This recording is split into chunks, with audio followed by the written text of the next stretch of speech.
Por eso cuando pensemos el deporte, y ahora nos vamos a ir metiendo y vamos a empezar a hablar sobre temas por ahí bastante específicos que hacen a la planificación y al recorrido de un deportista, que mi idea es plantearlo desde la temprana infancia hasta el alto rendimiento, encontramos y podemos pensar en esas zanahorias que nos colgamos adelante para avanzar. Pero lo importante cuando vamos recorriendo el camino es darse cuenta, y cuando uno tiene ya la mitad del recorrido hecho o un poquito más, mirás para atrás y te das cuenta que lo importante ha sido la diacronía, que es justamente este camino, donde hemos creado subjetividad, donde nos hemos ido formando como profesionales, como personas, donde hemos cosechado infinidad de amigos, infinidad de relaciones a través del mundo. Recién estaba el coordinador de Brasil diciéndome, quiero estar en tu charla, tengo otra con los de CAI, ¿no? Esto que aparte en este momento que la tecnología nos permite esto, ¿no? Estar en esta red humana, y quisiera empezar ahí posicionando o mi mirada sobre el deporte que, como digo, siempre está atravesada por mi pensamiento quizás desde la psicología, pero la verdad que yo pienso el deporte como un instrumento para el desarrollo humano. Y creo probablemente que muchos de los quienes nos estén escuchando ahora sean entrenadores, y como los entrenadores siempre estamos atrás del logro, ¿no? Del logro, y a veces pienso, durante mucho tiempo ese fue mi objetivo, a estar atrás del logro. Miraba ahí un poco la planilla de presentación y 11 medallas panamericanas, medallas olímpicas. Y hoy estoy como en otro lugar en relación a esto que tiene que ver con la formación de los chicos y la formación de los formadores de los chicos, porque creo que es tan importante en este momento que nosotros creemos y armemos una estructura de formadores, eh, porque son los que están día a día transmitiendo valores a esos chicos. Si los valores que transmitieron son simplemente ganar, nos quedamos muy cortos. Y lo digo después de haber hecho todo un desarrollo de esto, donde durante muchos años he hecho de ganar una profesión. Eh, y hoy me siento mucho más a gusto pensando en un rol de formador que en un rol de creador de campeones. Creo que verdaderamente, eh, si algo nos nutre en la vida como entrenadores, son los vínculos que vamos haciendo. Hay muchos chicos que hoy están en el equipo nacional, que en algún momento yo tuve la posibilidad de entrenarlos momentáneamente en Optimis, y bueno, y con los windsurfistas que pueden tener una relación más cercana.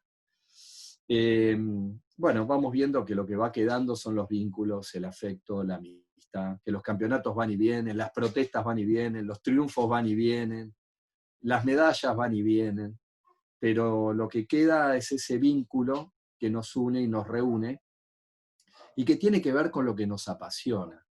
Y yo los invito a todos a reflexionar un poquito. A veces estoy en los cursos de la federación, que es otro de los grandes issues, de los grandes objetivos que nos pusimos hace un par de años con la FAI, que es justamente la formación de entrenadores, que para mí tuvo un antes y un después de la posibilidad de ir a Weymouth, a los cursos de la World Sailing, que me ampliaron muchísimo la visión en estos aspectos, y es un poquito lo que queremos transmitir en los cursos de la FAI. Pero cuando en esos cursos les pregunto a muchos de ustedes que los han hecho, ¿por qué navegan? ¿Por qué están acá? Y las respuestas son muy variadas, pero todos conectan con lo emocional, conectan con lo que les genera navegar, con la pasión, con la libertad, con el friendship, con la amistad. Muy pocos, yo creo que muy poquitos me dijeron, yo navego porque me gusta ganar. Realmente es entonces, eso nos sirve, y nos sirve como entrenadores para entender cuál es un poquito nuestra función, y que tiene que ver con la formación. Algunos llegarán a ser representantes olímpicos, ojalá, y los va a seguir habiendo. Son personalidades muy especiales, chicos muy especiales, pero nuestra función como entrenadores es formar personas, es formar individuos, y nuestro deporte tiene que ser una herramienta para eso, apoyada en las reglas fundamentales, que son el fair play, en primer lugar, prestar ayuda, en este momento, ¿no? Que nos invita a la solidaridad, que nos invita a tener en cuenta al otro, que nos invita a cuidarnos entre todos.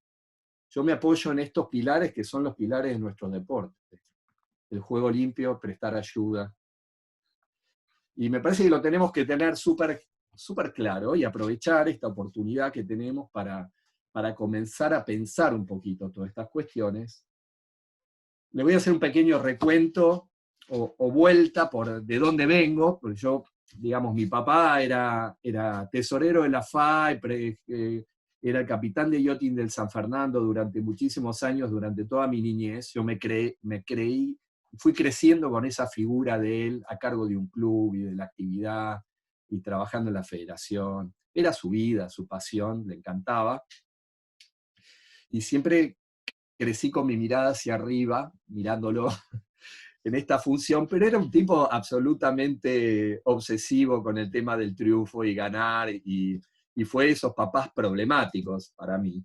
Entonces, la verdad que cuando yo era chico no me gustaba mucho navegar, porque sentía mucha presión y le encontraba muy poca cuestión lúdica. En ese momento no había entrenadores, estoy hablando en las primeras épocas cuando, no sé, la flota de Optimis, estaba Santi Lange, estaba Hugo Castro, estaba Guille Vaquerizas, esas eran las figuras destacadísimas cuando yo era un poquito más chico que ellos, y eran mis grandes de Optimis, ¿no? Tipos brillantes que han sido Martín Viloch, por supuesto, que han sido brillantes y siguen siendo brillantes navegantes. Pero yo era del grupete del montón, navegaba en el ICO, y nos llevaba un papá con la lancha, teníamos cero instrucción, nos arreglamos como podíamos, y la verdad que para mí tenía la mirada de mi viejo encima, y la verdad que para mí no era nada placentera la cuestión, y me dediqué a jugar al rugby muchísimos años. Y aquí que después, cuando me empecé a divertir navegando, me empecé a divertir navegando, ya sea en barco de quilla, que íbamos con tripulantes, y la cosa era mucho más amena.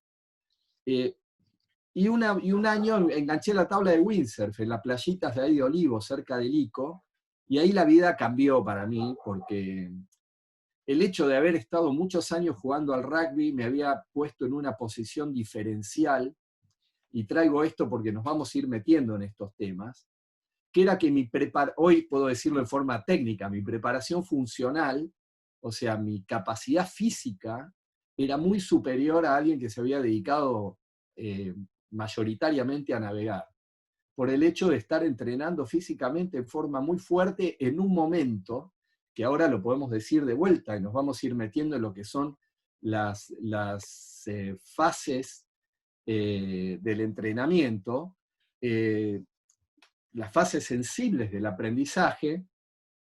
Yo estuve haciendo lo que había que hacer, que era coordinar, saltar, correr, fortalecerme, elongar, convertirme en una persona con un nivel de fuerza importante. Cuando todo eso lo trasladé al windsurf, en un primer momento donde no se podía usar arnés, donde había que hacer bastante fuerza isométrica, me dio una ventaja comparativa enorme. Y de repente se me juntaron esas dos vías, la preparación funcional, la preparación física, que venía de otro lado, el hecho de empezar a divertirme navegando en una actividad que crecía y que se empezaba a desarrollar fuertemente en el país, y me agarró como en el momento justo. Y ahí empecé un desarrollo deportivo en serio, con el tema de la vela, que luego tuvo una interrupción, que me dediqué a estudiar y a convertirme en un profesional de la psicología, y en un determinado momento me vienen con la opción de empezar a entrenar un pseudo primer equipo argentino, ¿no? Ahí era el Mundial en la Argentina, y entonces había como una demanda de que entrenáramos todos juntos. En ese grupito apareció Kamau Espínola, que era muy chiquito, tenía 16 años en ese momento, Juan Pisisi, algunos muy conocidos para ustedes, que formaba parte de ese grupo. Y ahí arrancamos, y ahí arranqué mi función como entrenador. Siempre ya con una pata, una mirada no ingenua, una mirada que venía de mi formación. Yo estaba terminando mi estudio como psicólogo, y empecé a notar algunos fenómenos que se empezaban a dar, que yo los leía desde otro lugar. Por ejemplo, una mirada crítica hacia el concepto de que esto es un deporte individual. Empezaba a observar que había ciertos comportamientos en la flota que tenían que ver con los lugares simbólicos que cada uno ocupaba dentro de la flota. Por ejemplo, estaban los líderes, y los líderes, cuando se acercaban a la línea de largada, tenían más espacio que el resto. Había como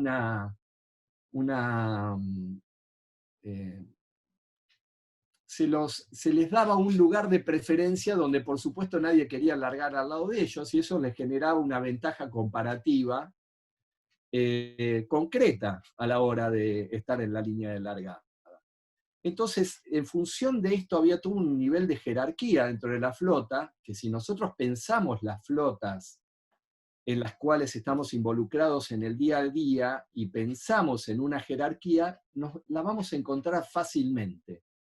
Y si empezamos a pensar quiénes se ubican en las pole position, en las líneas de largada, y cómo se redistribuye la flota en relación a esas pole position, vamos a ver a que eso remite a un orden, y que ese orden está predeterminado en gran medida.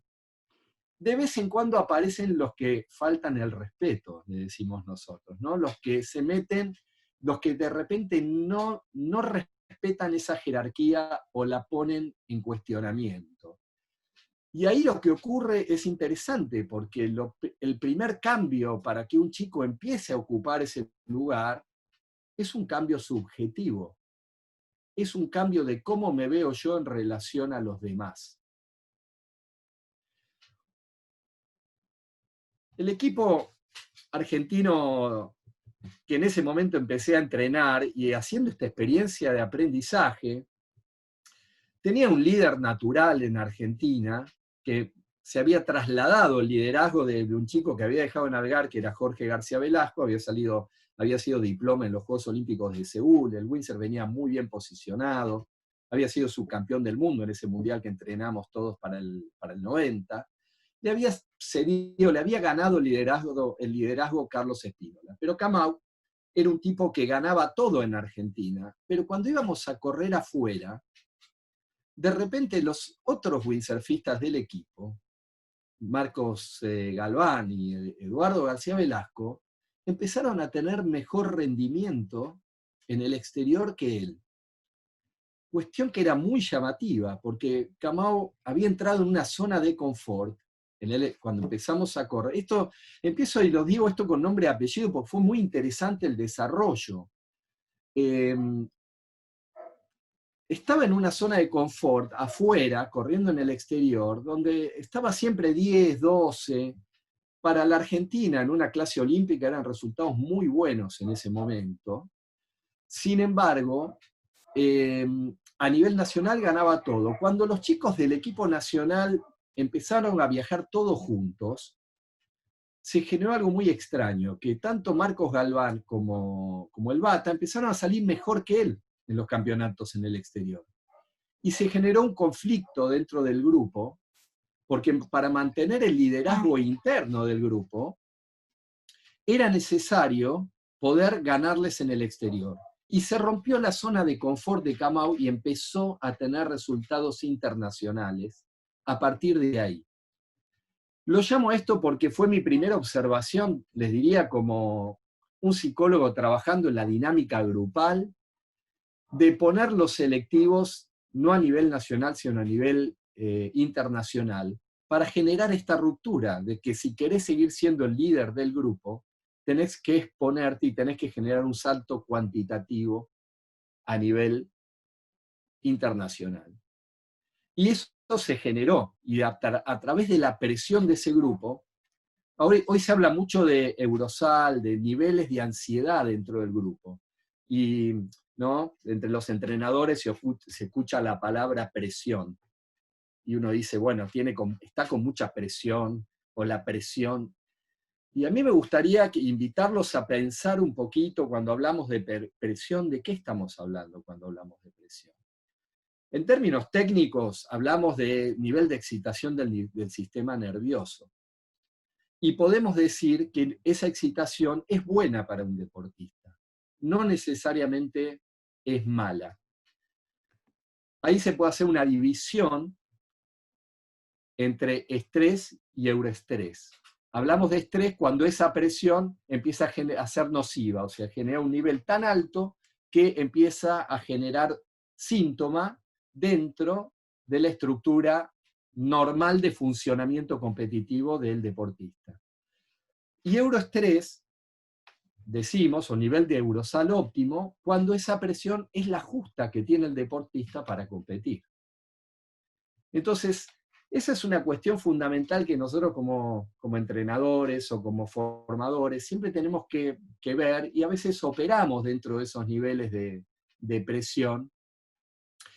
Y por supuesto tenemos técnicas para controlarlos. A lo largo del tiempo, bueno, acá van a tener la posibilidad también, que no me la voy a perder ni loco, de estar escuchando a Santi Lange, y con Santi, con Kamau, en su momento empezamos a trabajar con técnicas de yoga, con Dani Espina. Vengan. Hola. Hola. Bueno, no sé, ahí entró alguien ahí en sonido. Bueno, ¿por qué? ¿Por qué es tan importante? Y yo insisto mucho, los que me conocen saben que insisto mucho en esta cuestión de la práctica del yoga, no tanto por la cuestión funcional, lo que tiene que ver con la preparación física, que sí aporta y mucho, pero para mí lo fundamental de esto es el nivel, que las herramientas que da para empezar a manejar el nivel de presión que tenemos sobre el sistema nervioso. Cómo nosotros podemos manejar este nivel de eurosal. Cuando estoy sobreexcitado, cómo registrarlo, cómo controlarlo y cómo poder bajar. Entonces, nos da un montón de técnicas que se llaman pranayamas y técnicas respiratorias que me permite manejar esto. Y en este sentido también podemos, bueno, en algún momento ir metiéndonos un poco en tema. No sé si tienen hasta acá preguntas, quieren que hacemos un primer corte y después nos vamos metiendo más en temas de planificación. Bueno, Hernán, tenés tanto para aportar y para contar. Ya tenés 188 personas que te están escuchando. Hay gente de Chubut, de Mendoza, de Ecuador, de Rosario. Así que bueno, un poco la idea, acá te están poniendo que sigas nomás. O sea, un poco la idea era que, bueno, que presentarte un poco. O sea, todo, creo que la mayoría de los que están acá ya te conocen. Pero bueno, por las dudas, no sé, para los que no saben, Hernán es licenciado en psicología, es coach de la World Sailing nivel 1, 2 y 3, tiene 7 Juegos Olímpicos en su haber, 11 medallas panamericanas, 4 campeonatos mundiales juveniles, 5 podios mundiales en clases olímpicas, bueno, es coordinador de la FAI Educa, y bueno, y cuando empezamos a armar todas estas charlas con el equipo de vela del ICA, con Agustín Zuccati, bueno, obviamente empezamos a armar todo un esquema de charlas y demás, y Agus en uno de los que más pensó es en poder invitarte a vos. Yo tuve también el placer de escucharte en un montón de capacitaciones de la FAI, y la verdad que bueno, es un placer para todo el ICA y el equipo de vela que puedas estar acá con nosotros. Así que seguí hablando nomás.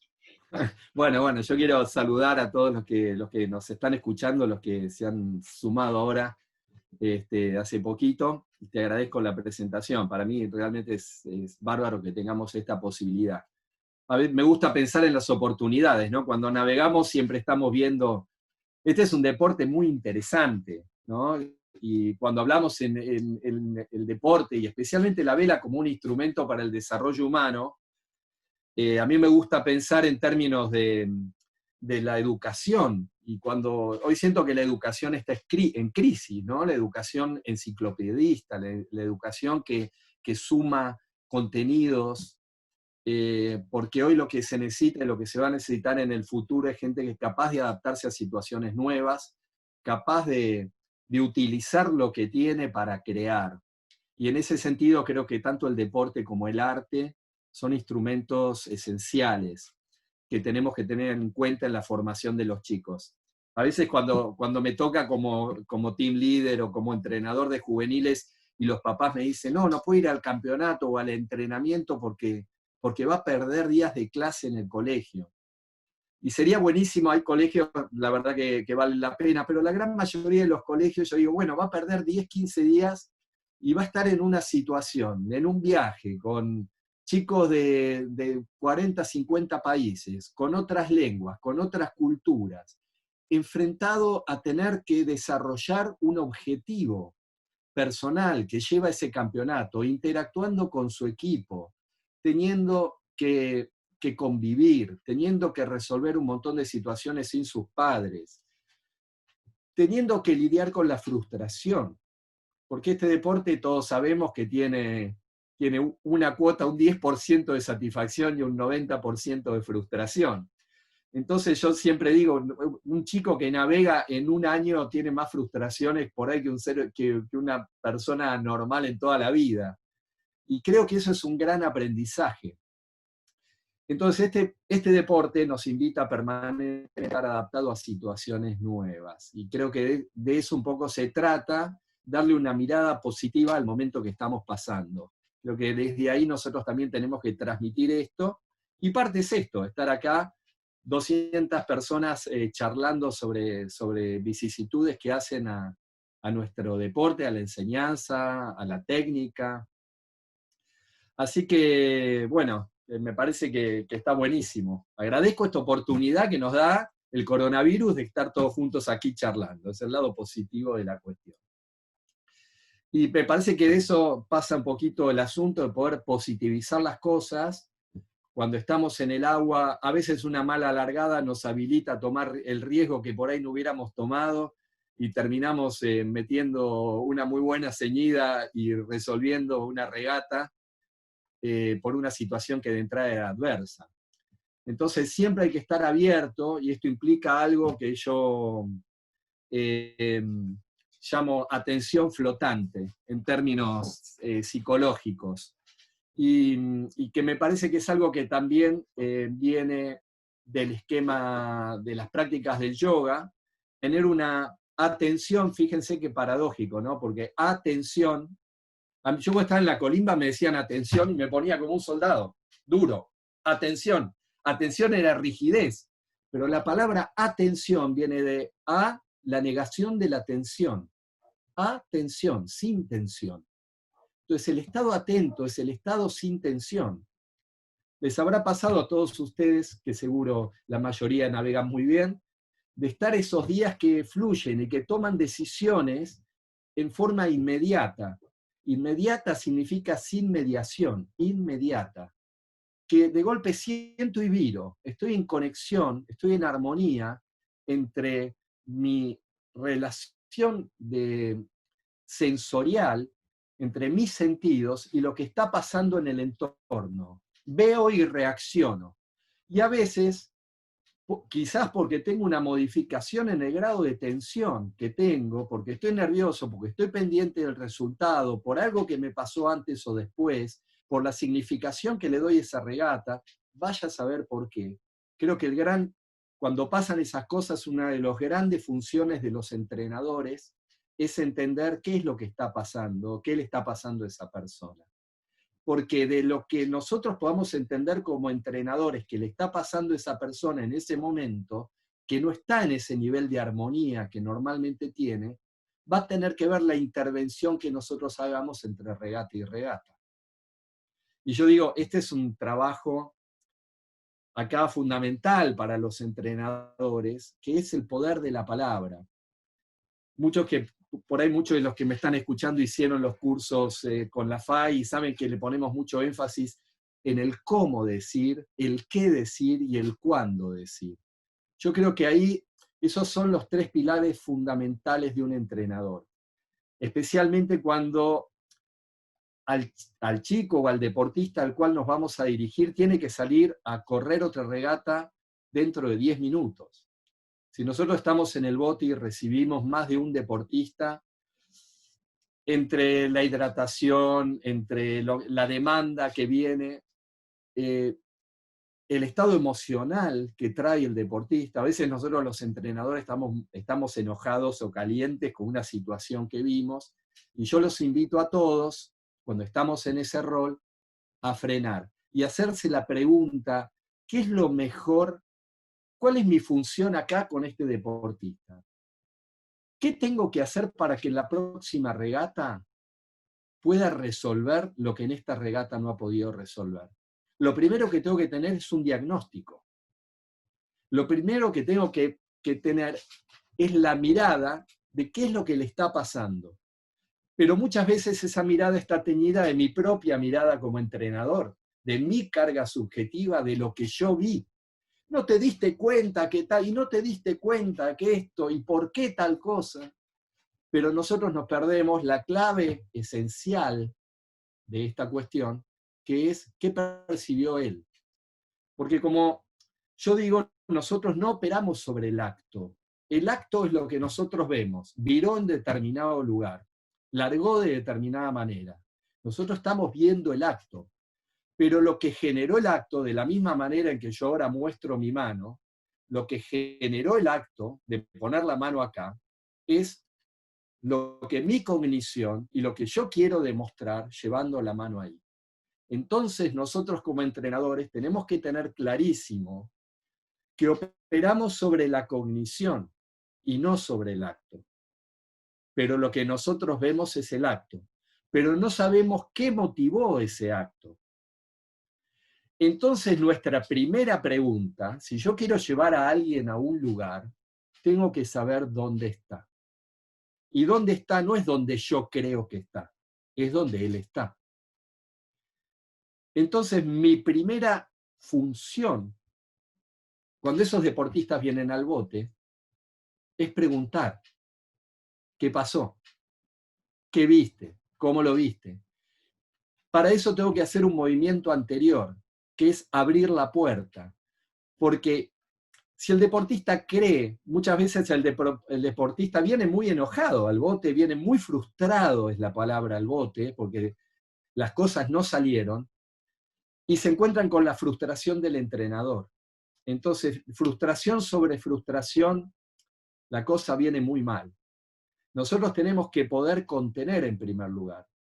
Y como voy a generar un cambio desde la palabra, voy a generar una contención desde la palabra. A veces también la contención es corporal, por eso tengo que conocer muy bien a mi deportista y saber cuándo necesita un abrazo, una agarrada, una contención física. Pero digamos que la contención 99% de las veces es verbal. Lo primero que hago es connotar positivamente, encontrar algo en la regata que él haya resuelto y hecho muy bien. Y poder sostenerlo de ahí. Che, qué bien, te vi acá, te vi, estabas muy bien en velocidad en la segunda ceñida, en la popa lo pasaste a fulano, mengano, qué bien entraste a la boya. Cosa de que él, por supuesto, él viene con la frustración y después de todo esto dice, sí, pero no me viste, o él va a desplegar lo que le está pasando. Y entonces ahí yo indago. No indago desde la corrección, no indago indago desde la pregunta. ¿Y qué pasó?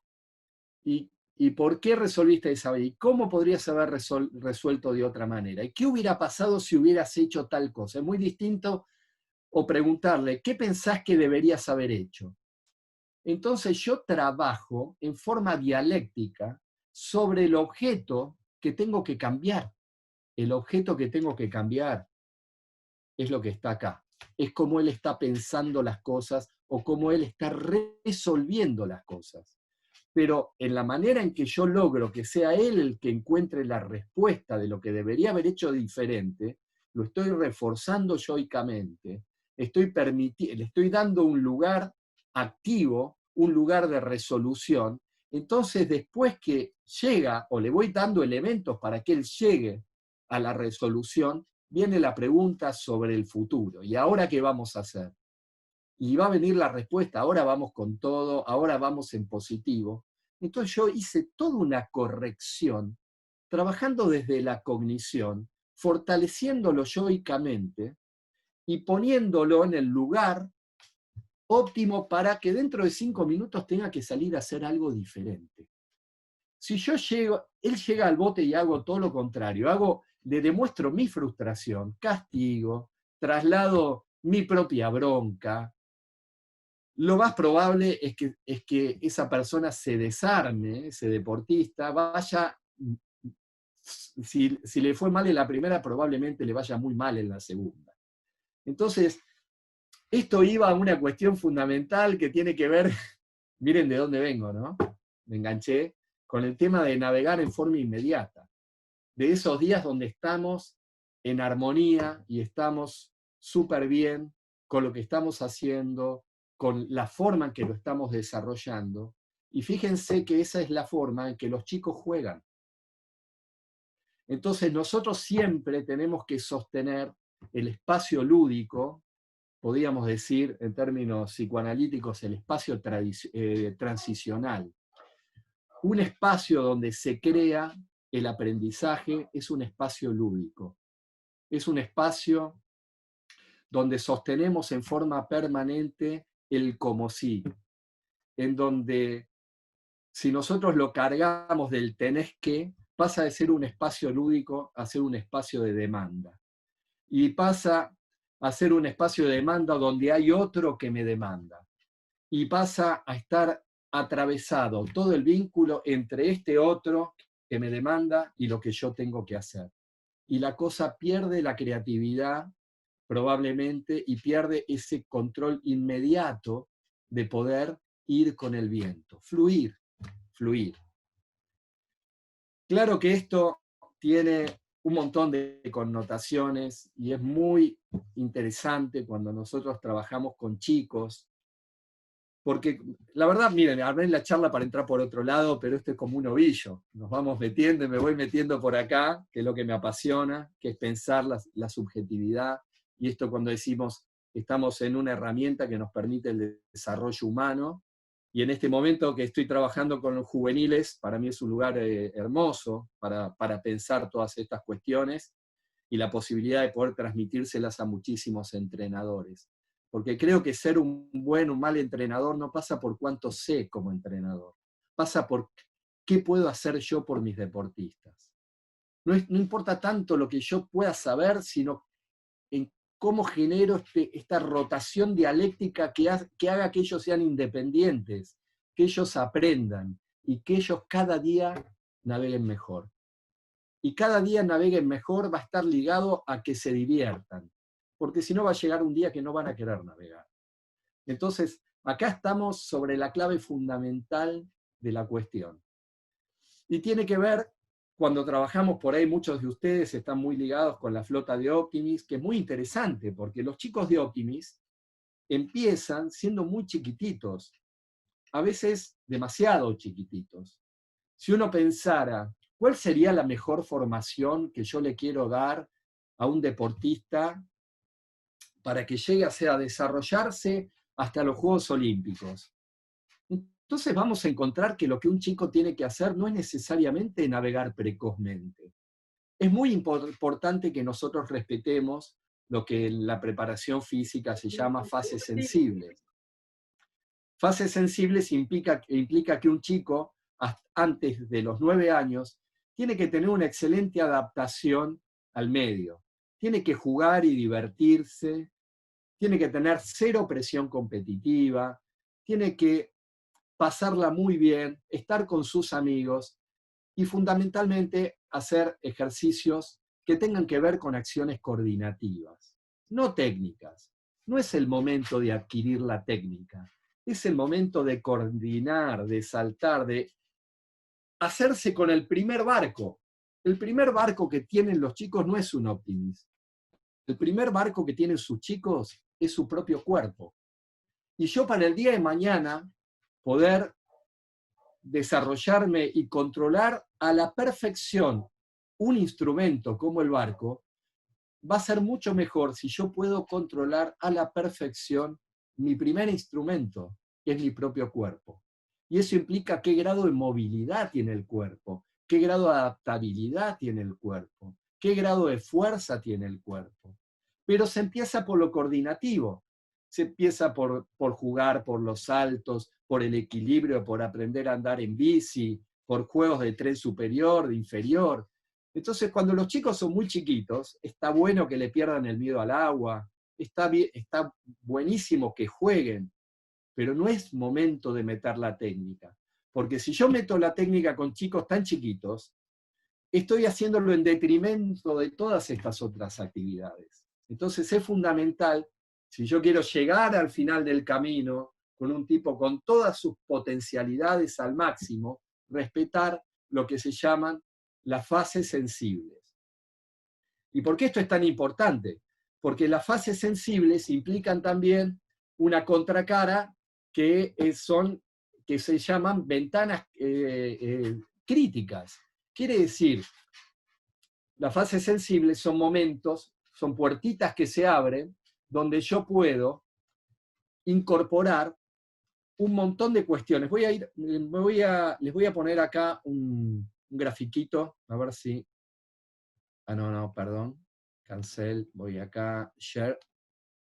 A ver. Acá le tenemos un pequeño grafiquito que implica lo que les estaba comentando de las fases sensibles.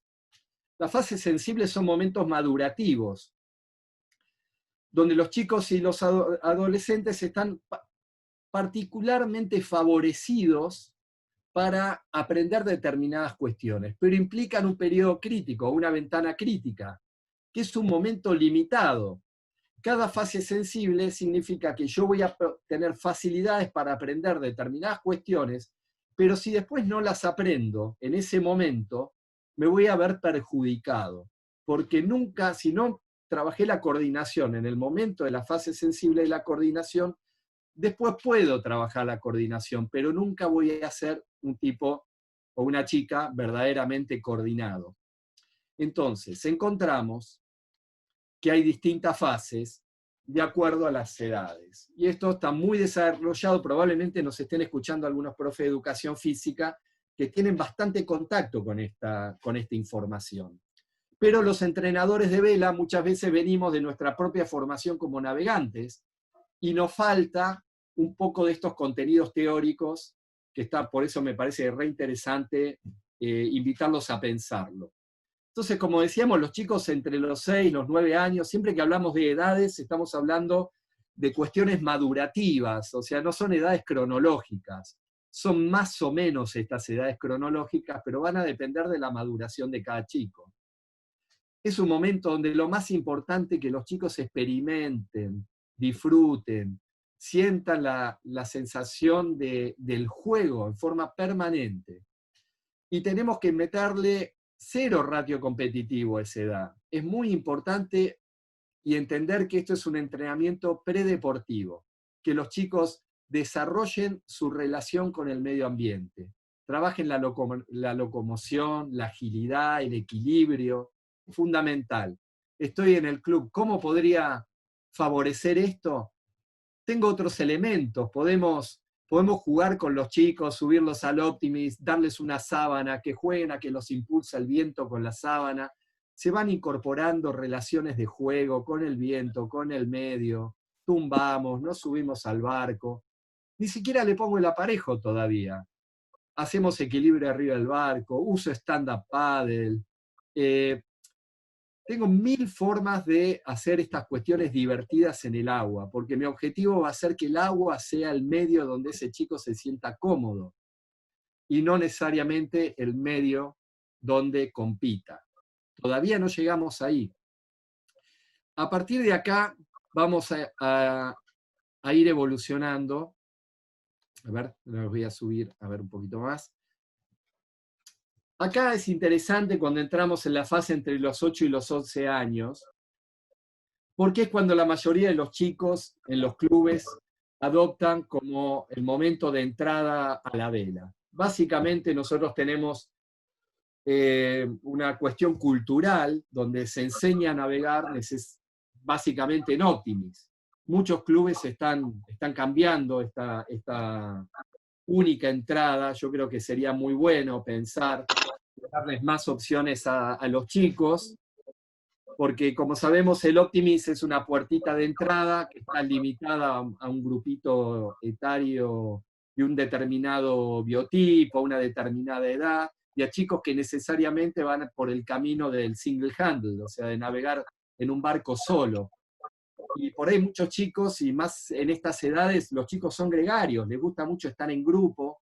Entonces, si bien podemos iniciar las escuelas en Optimis, es súper productivo también mechar estas experiencias con meterlos en un barco de quilla, un H-19 o pamperitos o barcos donde puedan navegar en grupo.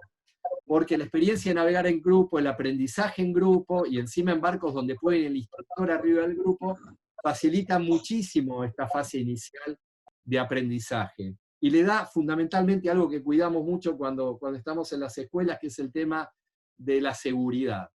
El chico no corre ningún riesgo y fundamentalmente no pasa ninguna situación donde se pueda asustar. En estos momentos, entre los 8 y los 11 años, es muy interesante lo que pasa desde el punto de vista psicoevolutivo, porque los chicos ya empiezan a manejar operaciones concretas. ¿Qué significa que manejan operaciones concretas? Que tienen un concepto de la lógica igual que un adulto, pero la forma en que yo tengo que transmitirle esa lógica es todavía en forma concreta. Yo no le puedo hacer un gráfico en un pizarrón y armarle vectores. Sí puedo trabajar con ellos en campos de fuerza, haciéndole uno la presión, la fuerza. Si quiero mostrarle, no sé, cómo funciona la orza, es buenísimo agarrar la orza y moverla en el agua y que sientan la resistencia. Todo tiene que ser vivencial, todo tiene que ser a través de juegos, porque ellos todavía no tienen la capacidad de pensar varias variables simbólicas al mismo tiempo. De vuelta, hablamos entre chicos, me dicen, no, pero yo tengo un chico de 11 años que ya entiende todo y puedo hacer gráficos en el pizarrón. Les diría que, por supuesto, estamos hablando siempre de etapas evolutivas y no necesariamente edades cronológicas. Pero sí aquí podemos empezar a meter la técnica y sí, empezar a enseñar a navegar, pero siempre pensando desde una estructura lúdica y divertida, fundamentalmente buscando que los chicos la pasen bomba en el agua. Porque si el chico se divierte, va a querer seguir estando donde está. Si el chico está en su grupo, va a querer seguir estando donde está. Recién acá podemos empezar a pensar con chicos que están dejando esta fase y están pasando a la fase 3, donde acá tenemos el grueso de la fase de Optimis. Estar metiendo ya algunas cargas que tienen que ver con entrenamiento más o menos como nosotros lo manejamos, ya más competitivas. Pero fíjense qué interesante, ¿no? Porque estamos empezando a hablar de cargas más competitivas, porque estamos proyectando que el desarrollo competitivo se va a dar en la fase 5, donde los chicos tienen entre arriba de 18 años. Y aquí es donde yo encuentro que deberíamos replantearnos o generar un foro para repensar un poquito el inicio de la vela en Argentina, porque nosotros le estamos dando una carga competitiva enorme a chicos que están en plena etapa formativa. Los chicos a esta edad, entre los 12 y los 16 años, es la edad donde tienen que trabajar básicamente en la fase 2, perdón, me olvidé de decirlo, puedo volver un poquito para atrás, esta información después se las puedo... Desde el punto de vista del desarrollo motor, es muy importante trabajar lo coordinativo, el equilibrio y lo coordinativo y la velocidad. Para en la fase 3 empezar con cargas ya más fuertes del tema de todo lo que tiene que ver con la resistencia. Algo que para nuestro deporte es fundamental, pero aparte es fundamental para que los chicos no se lastimen, para que los chicos no tengan lesiones. Nuestro deporte, la mayoría de las embarcaciones tiene una carga enorme sobre el core, sobre la zona media del cuerpo, abdominales y lumbares, que son las masas musculares que sostienen la espalda. Entonces es muy importante que nosotros tengamos un registro de los chicos y sostenerlos, porque nosotros estamos trabajando en el desarrollo humano y esto implica también la preparación física. Algo que muchos, por ahí algunos chicos van a colegios que le dan mucha bola a esto y tienen esta parte, digamos, suplementada desde el cole. Nosotros venimos de un esquema donde muchas veces en las escuelas de vela se enseña naturalmente a navegar y nos olvidamos de estas cuestiones. Pero muchos chicos no tienen una formación paralela, entonces nosotros como entrenadores, ¿qué queremos? ¿Que gane la regatita del fin de semana? Nuevamente, yo no me pongo en ese lugar. Creo que nuestra posición como formadores tiene que ser formar individuos que estén formados desde todo punto de vista y proyectados hacia el futuro con todo su potencial. Recordemos que si nosotros no desarrollamos la fase sensible, después entramos en estos periodos críticos donde si no desarrollé la resistencia y la fuerza, que acá entramos en el momento del desarrollo de resistencia y la fuerza, nunca voy a tener un chico que haya podido desarrollar al máximo esas potencialidades físicas. Todo esto es muy importante porque cuando entramos en esta edad, 12, 16 años, fíjense la cantidad de navegantes que eran malísimos en Optimis, empezando, no sé, por Ben Ashley, y termina siendo figuras mundiales. Chicos que nunca navegaron en Optimis, no sé, se me ocurre Diego Romero, y terminó siendo un medallista olímpico en laser. Entonces, hay muchísimos chicos que no pasaron, no tuvieron un desarrollo muy importante en esta categoría, y después terminaron, a veces en forma muy rápida, siendo excelentes deportistas.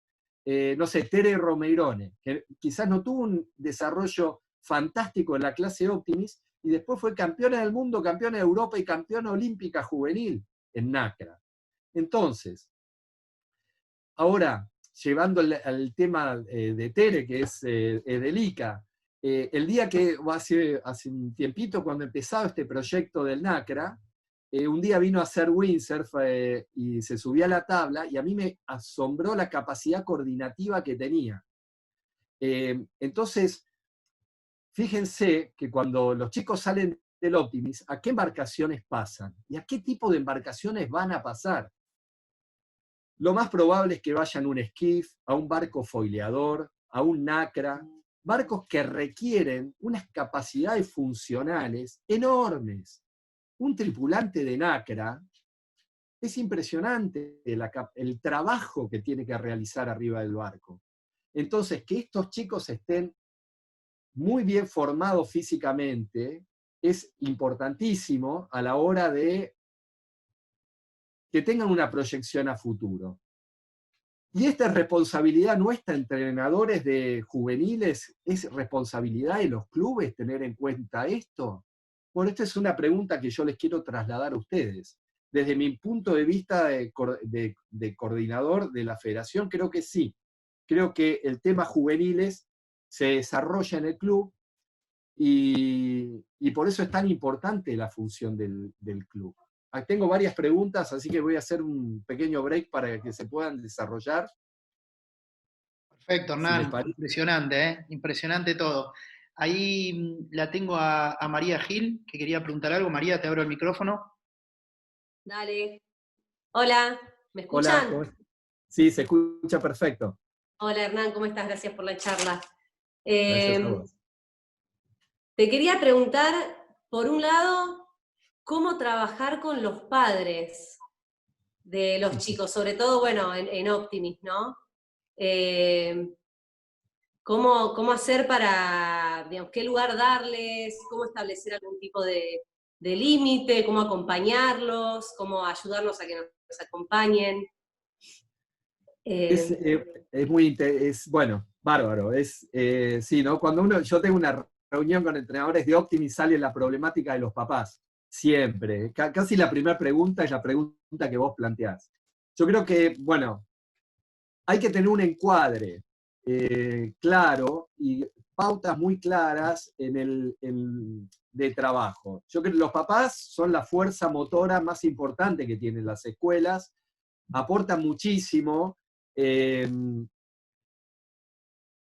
son los sponsors de todo el proyecto, generalmente, y hay que darles el lugar que los papás tienen que tener. Es muy importante generar espacios donde los papás participen. Me acuerdo, me viene a la memoria un momento cuando yo estuve trabajando con Optimis, con Ramoncito Liden, y lo primero que hacía era armar el escuadre muy, muy claro con los papás. Decía, bueno, los papás pueden venir al club, dejan los chicos, pero no pueden interactuar con los chicos hasta que nosotros terminamos nuestra práctica a las 5 de la tarde. La responsabilidad del armado del barco, es muy interesante esto porque después el que va a estar con este segundo cuerpo, que yo digo el primer cuerpo es el cuerpo del chico, el segundo cuerpo es el barco, o el primer barco es el cuerpo, y el segundo barco es el físico, es responsabilidad del deportista. Uno cuando ve y vas por el parque cerrado, ves un montón de papás ayudando a los chicos, y uno tiene que pensar que todo lo que hace el papá no lo está haciendo el chico. En ese sentido, me parece que es muy importante ponerle el límite hasta dónde puede llegar el papá y todo lo que el papá tiene que hacer, que es fundamental, que es sostener el proyecto del chico y el proyecto en todo caso del club. Y en todo caso contener en el post navegada. Acá se mezcla un poquito porque muchas veces, y me parece que nos metemos en el campo de la subjetividad, que es qué proyecta ese papá en ese chico. No todos los papás pueden tomar la distancia que por ahí que el chico necesita para su propio desarrollo, porque quiere él ser protagonista en relación al chico, y me parece que acá donde el encuadre de los entrenadores y del club es muy importante, para que ese chico pueda generar su propio desarrollo. Y el rol del papá es del sostén, es de la contención, pero no puede estar involucrado en el proceso deportivo. El proceso deportivo es algo que genera el chico desde su propia subjetividad, con su propio entrenador, y tiene que poder tener esta libertad del espacio de juego. El papá tiene que sostener ese espacio de juego. Se complica porque muchas veces los papás son dirigentes, los papás están metidos en los clubes, pero yo diría que la gran mayoría de los papás entienden este proceso de esta manera.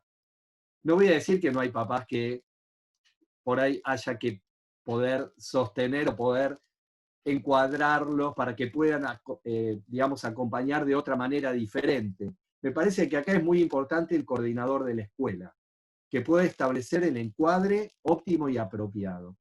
Y obviamente establecer roles y qué es lo que los papás tienen que hacer y qué es donde los papás pueden contribuir, donde los papás son indispensables, porque hay muchísimas tareas de logística que son absolutamente indispensables los papás, entonces establecer roles y trabajar en equipo.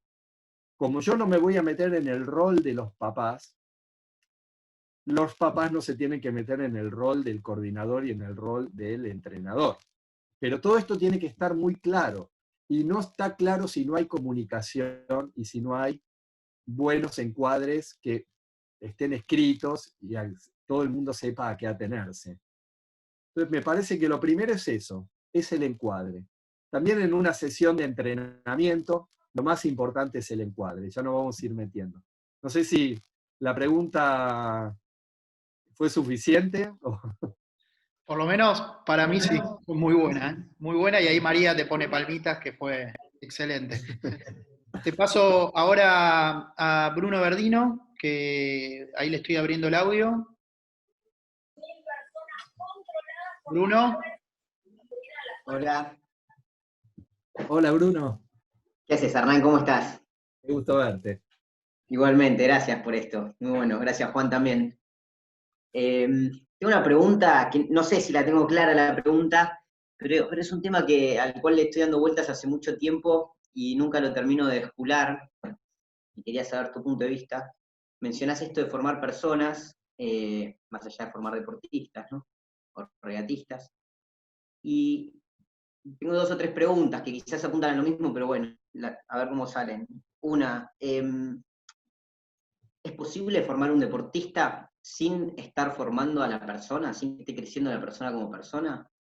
Otra pregunta, ¿qué indicadores tenés vos para darte cuenta si el individuo está creciendo como individuo, más allá de como deportista, digamos, aislémonos de la regata, ¿no? Del deporte? ¿Qué indicadores tenés vos para darte cuenta si la persona se está formando como persona? Y la otra pregunta es, ¿qué es para vos crecer como persona? Ahí va, largué como para que juegue. ¡Wow! Qué interesante la pregunta. Muy interesante.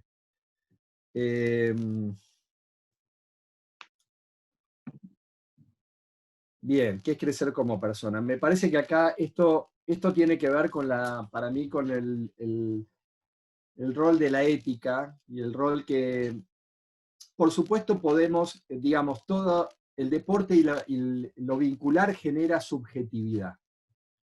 Y nosotros nos formamos en relación a los vínculos que establecemos. Nosotros crecemos en tribu. El ser humano es un ser gregario.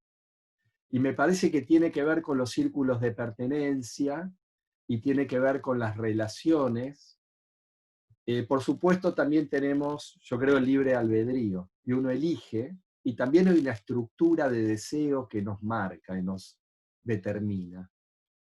Entre toda esta sopa, no sé si te voy a aclarar o confundir más, pero entre toda esta sopa creo que se va construyendo algo. Si nosotros pensamos, seguramente vos pensás quiénes fueron tus mentores, se te ocurrirá varias personas por las cuales vos estás donde estás hoy, y formando otros deportistas y estando en este lugar. Para mí es muy fácil y muy sencillo encontrarlos en mi historia, lo he pensado, y creo que esas personas nos atan también a un deber ser, nos atan también a una forma de transmitir, nos atan también, si querés, a cuestiones que por ahí no pensamos siempre, pero que tienen que ver con aspectos de solidaridad, de la forma de relacionarse, y el entrenador ahí es fundamental. Es fundamental. Yo creo que nosotros estamos transmitiendo, si yo transmito que el valor es ganar a cualquier costo, ¿estoy formando persona o deformando persona? La estoy formando para un determinado lado.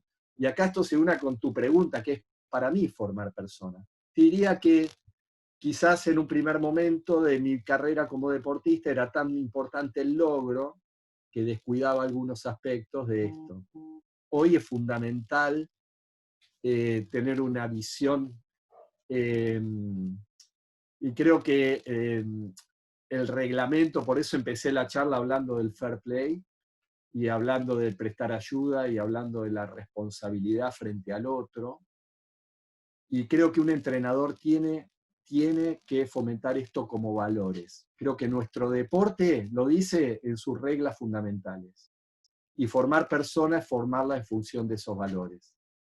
Ser solidario, y hay gente que logra ambas cosas, ¿no? A veces te estoy hablando con vos y, no sé, estaba pensando en Nico Dazo, que todos conocemos, que es un gran entrenador y a la vez hace un trabajo social importantísimo y genera un vínculo entre chicos que tienen, digamos, muchísimas posibilidades y otros que no tienen nada. Entonces, une al deporte y utiliza el deporte como una herramienta para algo que tiene que ver con una sociedad mejor, más donde nos podamos escuchar, donde le demos lugar al otro. Es un entrenador, es increíble, porque si vos le preguntás a un chico quiénes fueron las personas más importantes de tu vida, muchas veces aparecen los mentores y los entrenadores en primer plano, como en un lugar de padres simbólicos dentro de la formación integral de un chico y de un adulto. Entonces, yo creo que nosotros en parte elegimos esto porque algo de esto nos pasó. Y bueno, tiene que ver con los valores que nosotros transmitimos formar personas. No sé, creo que que se fueron... la última parte de tu pregunta que tenía que ver con qué era para mí formar personas, creo que está contestada. Creo que es más importante formar pibes y que aprendan, ¿no? A veces tenemos grupos, a veces tenemos presiones los entrenadores porque quieren resultados, los padres, el club. Y yo le preguntaría al club cuál es el resultado. ¿Qué es un resultado? ¿Un resultado es ganar un campeonato? Para mí un resultado es que los chicos aprendan, que hagan un desarrollo, que hagan un desarrollo positivo, porque como dijimos, a veces el resultado va a venir más adelante. A mí me pasó algo y con chicos del ICA, en su momento, no voy a dar nombres, pero por ahí alguno está por ahí escuchando, que me pasó de haber estado trabajando con ellos, yo venía de otra clase y entré como jefe de equipo de Optimis, y la verdad que ocupé un lugar mucho más de coordinador psicólogo. De hecho me llamaron porque ese grupo era un grupo problema. Estaban en el náutico rompiendo todo y me dijeron, vení Hernán, danos una mano.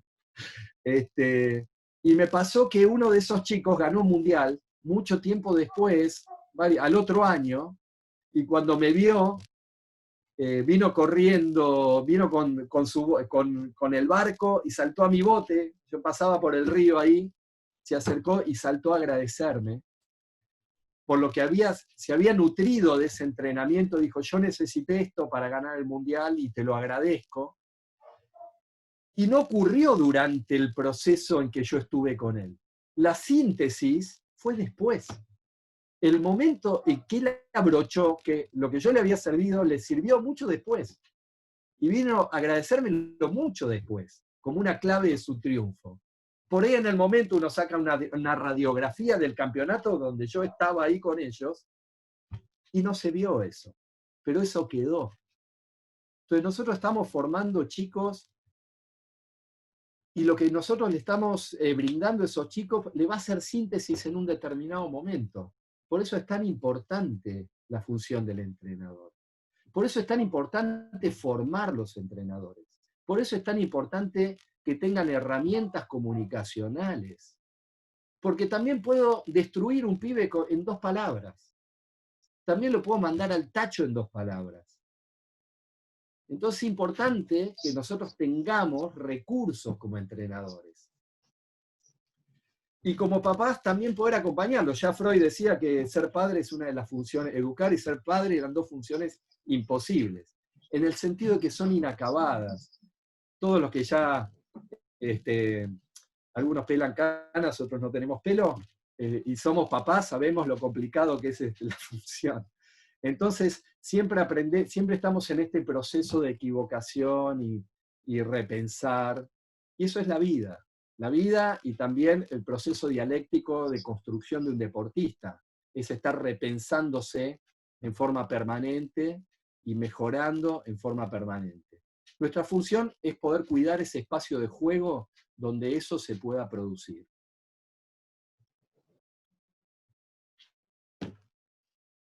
Espectacular, Hernán, espectacular. Acá tenemos como 5 preguntas más. Antes te quiero acotar que me dijeron que se me olvidó decir algo muy importante de tu currículum, que sos una excelente persona. Así que bueno, lo digo antes que me sigan retando. Le abro el micrófono a Yamil, que tiene una pregunta para hacerte. Yamil. Bueno, ante todo, ¿se escucha bien? Perfecto. Perfecto. Buenas tardes, Juan. Buenas tardes, Hernán. Impecable todo. Me gustó mucho la reflexión que hiciste con respecto al interior y al exterior, y por más que sea muy válida, los del interior estamos muy contentos con esta oportunidad y poder escuchar, así que muchísimas gracias. La pregunta concreta tiene que ver, siguiendo con Optimis, hace recién 2 años y medio, en el Club Mendoza de Regatas, logramos instaurar la escuelita de Optimis. Somos muy nuevos en el tema. Te están escuchando ahora nuestros profesores y parte de la comisión directiva del club, así que contento y agradecido. Algunas preguntas que tenías las has ido respondiendo, pero quería consultarte concretamente con respecto a qué recursos o qué herramientas podemos utilizar cuando empezamos a ver que la masa crítica de chicos se empieza como a disgregar, empiezan a haber principiantes, timoneles, algún talentoso distinto que reclame algo en especial. ¿Cómo hacer para motivar a esos chicos sin relegar a los demás o sin desmotivar al resto? Y sobre todo, cómo trabajar esas diferencias también con los padres. Si eso se traslada al padre, si no se traslada al padre.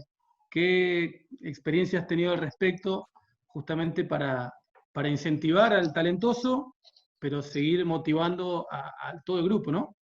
Muchas gracias. Es una pregunta compleja. Compleja y que depende del contexto. ¿Por qué? Porque los clubes de Buenos Aires tienen esto bastante resuelto, generando distintos grupos de chicos de acuerdo a necesidades concretas. Entonces los tienen divididos por niveles de navegación. Quizás esa sea una realidad complicada, porque en el interior tenés a todos los chicos juntos y no da el marco material o económico para poder separarlos en grupos con entrenadores diferentes, que sería una posible respuesta a tu inquietud. Me parece que hay ejercicios que uno pudiera hacer para mantener un grado determinado de asimetría en la flota, pero es un grado determinado de asimetría. Si no, tendrías que generar directamente, buscar generar encuadres diferentes en función de las necesidades diferentes que tienen ese grupo.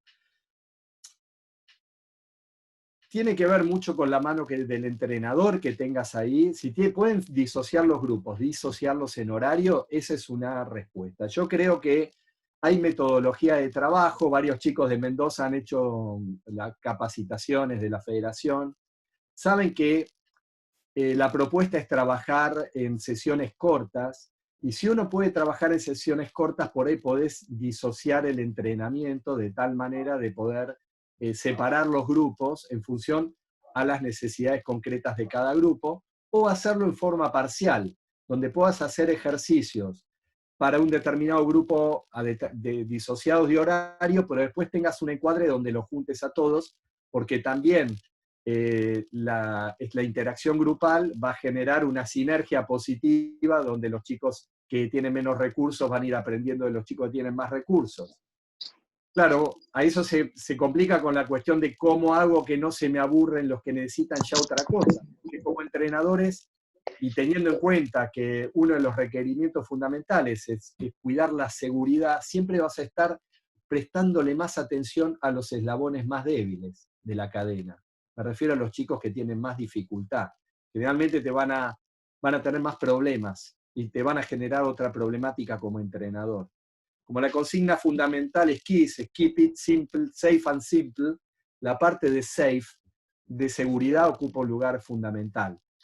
Si supongo que navegan en el Carrizal, ahí tenés un encuadre bastante tranquilo desde el punto de vista de seguridad. Yo te propongo pensar en disociar el entrenamiento parcialmente, en horarios, trabajar con sesiones cortas, en 4 turnos, que vos tengan bien claro el briefing, la parte en tierra, donde los chicos piensen lo que van a ejecutar en el agua, lo ejecuten en tierra arriba del agua, del barco, vos puedas corregirle concretamente la maniobra y lo que se vaya a trabajar en la tierra, después vayan al agua, realicen el ejercicio en el agua y después tengas el debriefing. De esa manera vos podés por ahí disociar a los chicos en tiempo y después generar otro encuadre donde estén todos los chicos juntos. Hay una serie de ejercicios que podés hacer con un grado de, digamos, si la flota tiene un grado de asimetría en lo técnico, hay un montón de ejercicios que podés ir incorporando, pero si la simetría de la flota tenés chicos que recién empiezan y chicos que navegan hace 2 años, la verdad que se complica bastante si no los dividís. No sé si quedó respondida la pregunta. Yo creo que Si fue clarísima, o sea, la respuesta es muy buena. Acá le abro el audio a Santiago Arnoldi, que tiene una pregunta. Santiago. ¿Cómo estás, Ernie? Feliz Yo te cumpleaños, Santi, primero. muchas gracias, muchas gracias. Ernie, sabés que vos conocés bastante nuestro club y cómo trabajamos. Mi pregunta viene en realidad a una complejidad que sabés que nosotros tenemos, que tiene que ver con los grupos chicos. En la Patagonia no tenemos un volumen de alumnos grande, entonces me sentía bastante identificado con la pregunta que hizo ahí Yamil. El tema que a nosotros nos pasa y que te he consultado varias veces también, está asociado con cuáles son las embarcaciones que debemos elegir por ahí. Hace un tiempo hubo una reunión que charlaron algunas de estas cuestiones, nosotros no pudimos viajar justo, pero tiene que ver con, nosotros nos pasa Optimis, hoy incorporamos un poco de windsurf para tratar de diversificar un poco con esta idea de no solo navegar para competir, sino navegar para la vida, pero se nos empiezan a cortar las opciones cuando los chicos son un poco más grandes, porque nosotros hoy pasamos al laser, pero hoy tiene un costo operativo bastante grande, y cuando vos tenés una escuela con un volumen medianamente chico, los costos son multiplicados por 10. Entonces, ¿cuál es la opción? Ya lo hemos charlado algunos, pero veo acá varios entrenadores que están en la misma que nosotros. O sea, ese plan de poder conseguir un barco común para que todos empecemos a ir. Mirá, vos sabés que yo hace 2 años, 3, cuando volví de Inglaterra vine reservado, porque claro, ahí es tanta la oferta de barcos que hay para la iniciación, que la iniciación no se hace en Optimis. La iniciación se hace en el Quest, en el FIBA, en RC FIBA, en un montón de otros barquitos que por lo pronto no son barcos individuales. Vos pensás que después del Optimis la opción de single handle que tenés es el laser. Y después todo el otro abanico, el amplio abanico de la vela, se navega en barcos tripulados, por lo menos de a 2.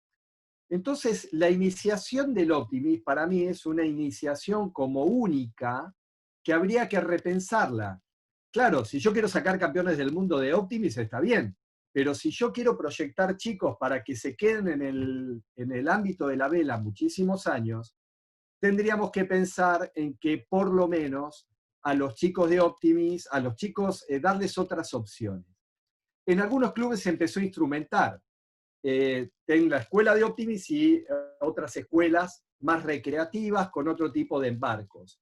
Yo soy más de la idea de que los chicos de Optimis también tengan experiencias en otros barcos. Eso choca con el calendario de Optimis, que es enorme y huge, y bueno, esto daría a pensar un poquito si eso podría pensarse de otra manera. ¿Por qué? Porque un pibe que mismo sea un gran navegante de Optimis, navegue de vez en cuando en un 29er, navegue en un barco de quilla, haga windsurf. Hacer windsurf y estar colgado del trapecio de la tabla de windsurf o del kite, para después pasar un trapecio en un Acra o en un 49er, es mucho más adaptativo que navegar en Optimis. Entonces, si yo estoy formando navegantes de Optimis que mañana van a navegar en 20 y van a ser tripulantes en 420, en 20, en 470, en NACRA, estaría buenísimo que los chicos sepan hacer windsurf, sepan balancear la dinámica del centro de equilibrio con la cadera, ni hablar ahora con el foil. Entonces, la vela va hacia un montón de embarcaciones donde nosotros deberíamos repensar la iniciación. Pero bueno, es cierto que también la vela es cultura y que nosotros tenemos una cultura muy fuerte del tema Optimis. Yo te diría, más allá del barco ideal, la pregunta es ¿qué tenés?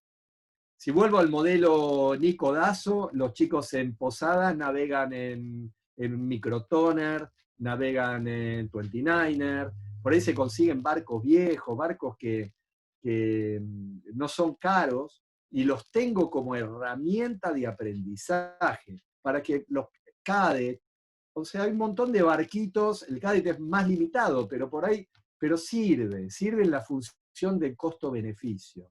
¿Cuál sería el criterio técnico? No a la especialización temprana. Si vos me decís, bueno, pero tengo 10 chicos que van bárbaros y que van a estar en el equipo argentino de Optimis, pero son 10. Si yo por 10 sacrifico, no sé, 60, que no les va a ese encuadre, estoy perdiendo 60. ¿Voy a perder esos 10? No, pero tengo que tener un encuadre, como hablábamos de los grupos, un encuadre para esos 10 y puedo generar otros encuadres para otros chicos, que se van a adaptar después y van a navegar para toda la vida. Ahora, por ahí los chicos que no entran de esos 10 la pasan mal en el Optimis y terminan dejando de navegar. No, les resulta que lo competitivo no necesariamente es lo suyo, que no es el momento por ahí, porque por ahí no es el momento. Entonces, ahí donde las escuelas tenemos que pensar un poquito más si nosotros no ampliamos el panorama y les damos un acervo motor a los chicos, no generamos entrenamientos también en tierra donde trabajemos las fases sensibles, donde los chicos hagan preparación física, generen fortalecimientos que después les permita desarrollarse en los otros barcos y meter todo eso en una bola integral. Poder tener un buen seguimiento de los chicos en estos aspectos. Barco ideal, lo que tenga, Santi. Si vos decís, nosotros tenemos Pamperito, yo sé que tienen, y bueno, como a mí me retan, ¿viste? Porque me doy cuenta de la función social que tiene el Pamperito en el interior. Entonces, por ahí decirlo esto en una charla de LICA, no sé si queda. Sí, pero es la verdad. En el interior hay snipe, hay Pamperito, hay microtoner. Es lo que tenemos. Tenemos que echar mano de lo que tenemos. Tenemos que trabajar con los recursos que tenemos, porque traer barcos que existen en Europa sería lo ideal. En su momento hicimos un planteo, hicimos un desarrollo con Martín Vilot para desarrollar un barco en Argentina al respecto, pero después nos comió la crisis. Y eso está en cartera, ¿no? Ojalá algún día lo podamos desarrollar. Que sea un barco que cumpla con esta especificación, un barco barato, un barco que pueda socializarse y tenerlo en todo el continente.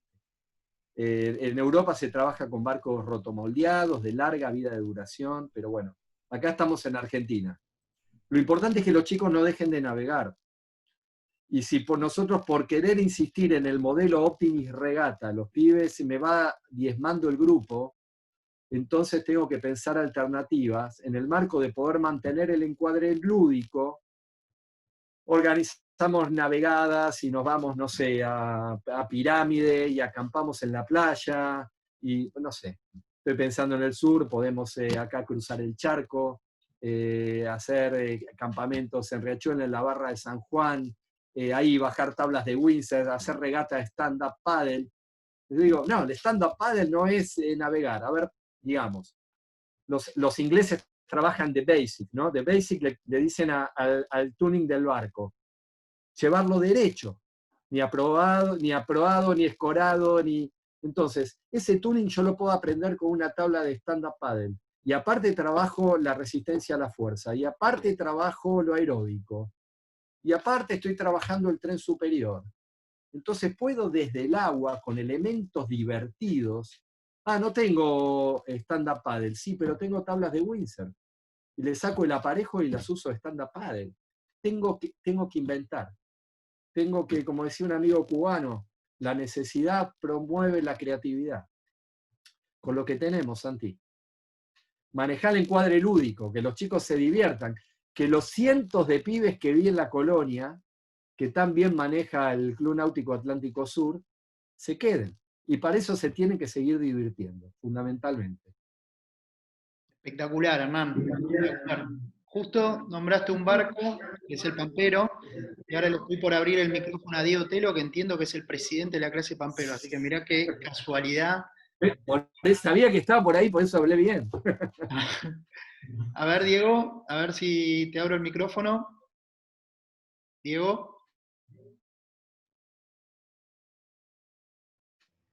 Ahí está. Diego, ¿Ahí me escuchás? perfecto. Hola, ¿cómo estás, Juan? Hernán, ¿cómo estás? Bien, ¿cómo estás? Un gusto saludarte, Diego. Gracias, tanto tiempo. Bueno, Hernán, bueno, me gustó lo de los pamperos. Gracias por la publicidad. Eh, yo tenía 3 temas acá anotados que no quería olvidarme. Vos hablás siempre de lo lúdico y un poco de la competencia como resultado, ¿no? Eh, Ahora, el punto es que la realidad que te encontrás con que el 99% de las actividades que hay en la náutica corresponden a regatas. Entonces, más allá de lo intraclubes, ¿no? que podemos hacer nosotros como directores de escuela, como presidente de clase, nos encontramos con que después, salvo 1 o 2 eventos, como son el encuentro de escuelitas en San Pedro y alguna cosa más dando vuelta, no hay. Entonces, esa es la primera cuestión, ¿no? ¿Por qué no hay? La segunda cuestión es relacionada a eso, ¿qué nos pasa con los padres? Porque los padres de alguna manera nos demandan alguna forma de crecimiento del chico en lo, vamos a decir, en lo profesional, en lo técnico, que cuando vos te abocás, como lo hacemos nosotros en el club, a lo lúdico, te encontrás con que no tiene un desarrollo, ¿no? Porque ¿dónde lo pones? ¿Dónde le das? ¿Qué vuelo le das a ese chico? Sobre todo acá en el interior. Y por último, el último tema, que un poco lo tocaste recién, era la diversidad de barcos. Nosotros por un tema de cuestión de costos, los Optimis son los más baratos y las cosas, lo que conseguimos, y estamos intentando de meter pamperos para esto lúdico. Lo que pasa es que también sentimos que, relacionado con la primera pregunta, si a los chicos los metemos en pampero, les cortamos las piernas para el desarrollo futuro. Bueno, un poco esas son las preguntas. Bueno, sí. Bueno, esto plantea una pregunta esencial que tiene que ver con el pathway, ¿no? O sea, la vía de desarrollo hacia dónde llevo los chicos. En primer lugar, lo lúdico, si bien hay actividades estrictamente lúdicas, yo puedo... A ver, yo tengo mi hijito de 9 años acá en cuarentena conmigo, y él quiere competir todo el tiempo. Jugamos acá en el patio de mi casa al fútbol tenis, y él me quiere ganar. Entonces, no quiere decir que nosotros, y estamos jugando, cuando hablo de lo lúdico, no va necesariamente en contra de la regata. Claro, no tiene nada de lúdico si yo tengo la flota de Prince y de Optimis 5 horas en el agua, con calma, esperando para largar una regata. Y los tengo, no sé, en invierno 7 horas afuera para estar 5 horas en el agua y que los pibes no corran y no hagan nada. Eso no tiene nada de lúdico. Entonces, pero sí, correr es lúdico y no va necesariamente en contra lo lúdico de la organización de regatas. Pero cuando nosotros armamos encuadres y armamos encuadres hacia los más chiquititos, tenemos que pensar, primero, cuántas horas el chico puede estar en la actividad para que sea divertida para él. ¿Qué tipo de actividad es divertida para él? Competir es divertido, pero se puede competir de muchísimas maneras. Por ejemplo, hace poco veía una regata de los Open Vic, un video de los Yankees, donde los pibes, bueno, tenían que hacer un recorrido, pero en el Reach tenían que ir parados y después tenían que pasar por abajo de un arco inflable, entonces tenían que escorar el barco al borde de tumbarlo para poder pasar por ahí. Y entonces era una regata, pero era una regata, tenían que después ir, buscar una pelota en un lado, llevarla al otro. Hay un montón de formas que yo puedo organizar la competencia, trabajar las valencias como el control del barco, el control de maniobra, y hacerlo en forma lúdica, y hacerlo en forma de competencia. Entonces, no necesariamente lo lúdico va en contra de la competencia. Es una forma fácil de organizar lo lúdico, la competencia. Ahora, pensándolos en un desarrollo de actividades, eso es la primera cuestión. El tema es no cargar que la forma de navegar es competir hacia el resultado, porque ahí, de vuelta, vuelvo a inhibir lo lúdico para demandar. Ahí se pierde el espacio de juego. El tema es no perder el espacio de juego, no dejar de hacer regatas. Cuando se hace el encuentro de escuelita también hay competencia, también lo recreativo puede ser en forma de competencia. Usemos los recursos que los chicos traen, los chicos les encanta competir. En cuanto a los barcos, me parece que el tema está promover un poco la... En cuanto a la demanda de los padres, me parece que es algo que tiene que ver con la pregunta anterior. Estar pensando un programa integral donde el objetivo sea la formación integral de los deportistas y no sacar campeones. Y que los padres comulgan con los objetivos que nosotros nos ponemos como encuadre. Que los chicos aprendan a navegar muy bien, que tengan valencias para después desarrollarse en cualquier otro barco en forma competitiva, en el momento donde verdaderamente se entra en el área competitiva, que es después de los 16 años, de 16 a 18 y 18 en adelante. 18 en adelante estamos hablando en proyección olímpica o en deportistas, digamos, de rendimiento. De 16 a 18 en deportistas de rendimiento juveniles. Pero antes estamos en etapa formativa. Si yo armo el encuadre y ordeno a los papás en función de estos objetivos, bueno, este es el proyecto de mi escuela, lo cual estaría buenísimo escribirlo, y desde ya cuenten conmigo para pensar estas cosas, más allá de esta charla de ahora, todos ustedes tienen mi contacto, y poder generar marcos de escuela donde todo esto le podamos dar más desarrollo del que nos permite este encuadre. Espectacular. Mirá que son 172 personas, ¿eh? Si todos tienen tu contacto, tenés que estar preparado. Ahí le abro el micrófono. Es parte de mi función de desarrollo de la FAI, hacerme cargo de estas demandas y tiene que ver, para cerrar, lo primero es que nos estamos replanteando y estamos poniendo como objeto de trabajo la enseñanza de la vela. Por ahí algunos clubes ya lo vienen pensando, pero en forma global, a nivel nacional, desde hace muy poco. Desde hace muy poco empezamos con los cursos de formación de entrenadores, a pensar toda esta cuestión, en forma integral, en forma nacional y en forma federal. Y como vemos, cada realidad del interior es muy distinta por regiones. Ahora, de vuelta, por ahí Nico en Posadas pudo armar algo que funciona. Entonces, y llevarlo a muy buen nivel nacional, también competitivo. Entonces, se puede, hay que ir encontrándole la vuelta en cada zona, con cada necesidad, con cada posibilidad material. Perfecto.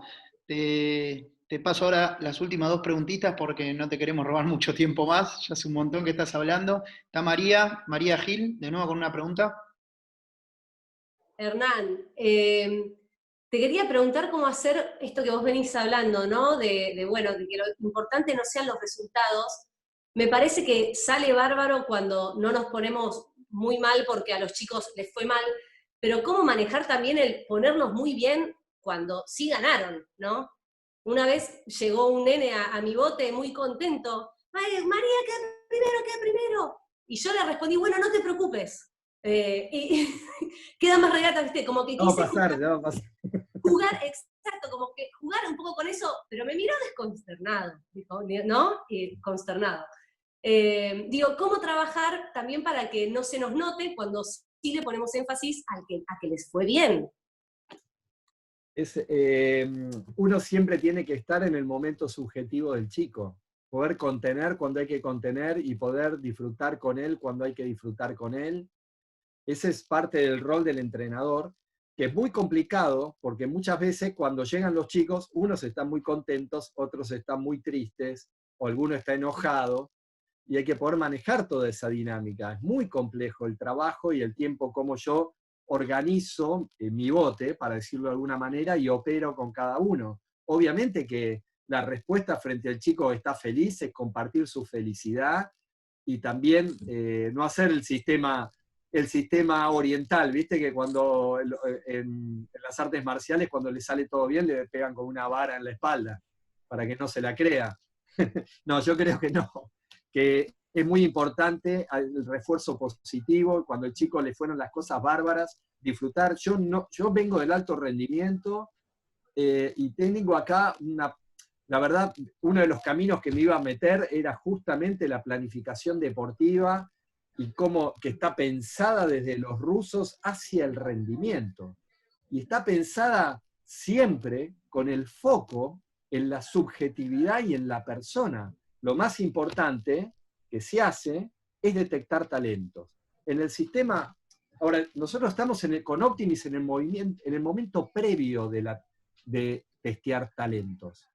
Y los talentos que voy a testear, los voy a testear básicamente por biotipo, o sea que tienes condiciones especiales para un determinado barco, pero después por un montón de cuestiones que en realidad son adquiridas. ¿Cuánto el chico pudo desarrollar su fuerza, su resistencia, su coordinación, sus capacidades intelectuales?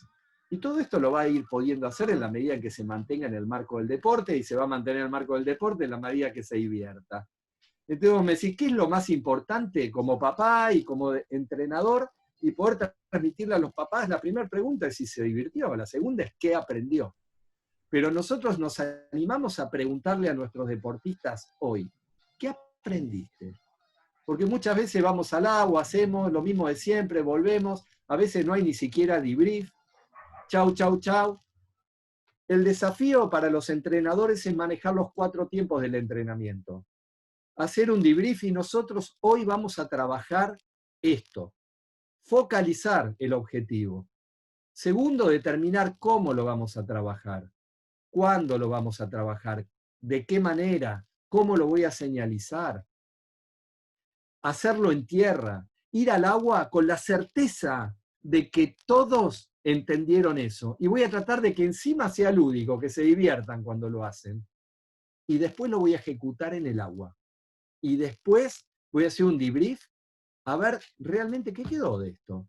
Pero esto, que es la metodología de alto rendimiento, porque cuando yo salgo con un deportista olímpico, cada sesión de entrenamiento, yo sé para qué vamos al agua, sé que vamos a testear, sé lo que vamos a ver, sé la relación comparativa que voy a usar con mi sparring, o sea, qué variable modificó que él no modificó, y tengo un análisis científico de lo que estoy ejecutando.